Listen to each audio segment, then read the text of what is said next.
E é hora de conversar com o nosso correspondente carioca, Rodrigo Viga, que sempre nos traz belíssimas paisagens, presenteando quem assiste ao Jornal da Manhã, né, Viga? Bom dia para você. Conta pra gente como é que tá a situação da Covid por aí. Bom dia. Olha, minha cara Kalina, ouvintes internautas da Jovem Pan, os últimos números apontam para uma tendência de declínio da Covid-19, um arrefecimento da doença, felizmente, por aqui, depois de 5 meses de dados tristes e bastante intensos.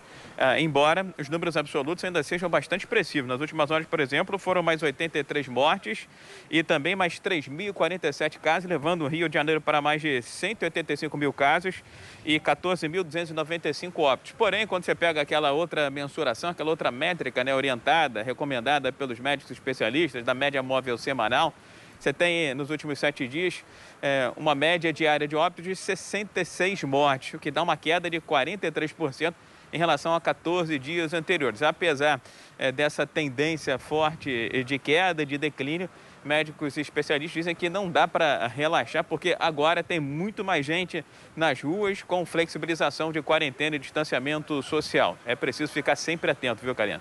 Ficar sempre atento para que esse número caia cada vez mais, né? A notícia é boa, que bom, graças a Deus. Agora, conta pra gente sobre essa mega operação que está acontecendo aí no Rio de Janeiro, de homens que agridem mulheres.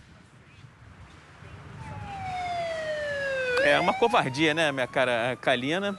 E isso foi uma das marcas dessa pandemia de Covid-19. Quase 30 já foram presos nessa mega operação que acontece em todo o estado, que foi deflagrada pela Polícia Civil do Rio de Janeiro para cumprir mais de 100 mandados de prisão. Prisões acontecendo na capital, na região metropolitana, na Baixada, na região litorânea e também outras localidades aqui do estado. Segundo as estatísticas apresentadas pela polícia, durante a pandemia houve uma redução nos casos de violência contra mulheres, mas para a Polícia Fluminense isso nitidamente denota uma subnotificação, porque afinal de contas houve mais tempo de convívio em casa entre homens e mulheres e normalmente essa agressão é cometida dentro de casa, dentro do domicílio, pelo companheiro, pelo parceiro, pelo marido, pelo esposo ou uma pessoa que viva no mesmo ambiente, viu, Kalina? Pois é, infelizmente o lar é o lugar mais perigoso, né, para a mulher.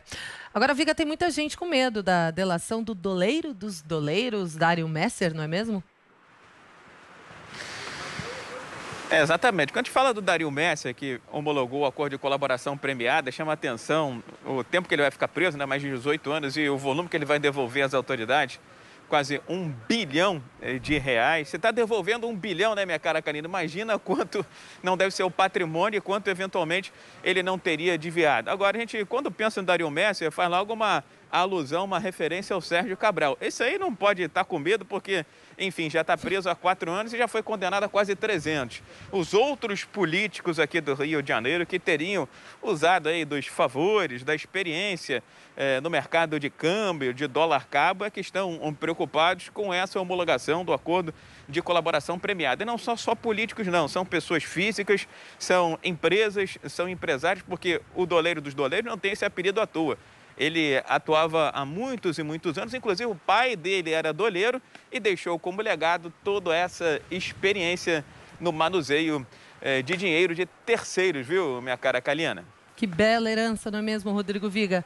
Agora, Viga, a gente disse há pouco aqui no Jornal da Manhã que o Rio de Janeiro já está preparado para receber os eventos culturais, né? Como é que está essa situação por aí?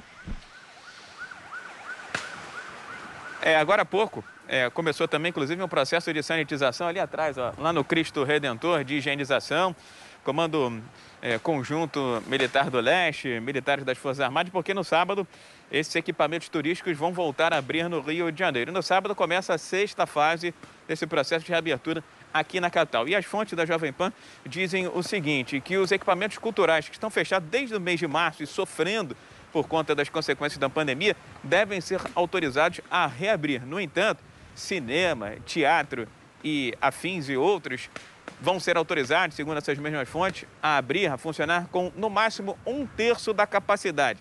Plenitude, voltar ao normal, minha cara Kalina, com 100% da capacidade somente no ano de 2021, dizem as fontes da Jovem Pan.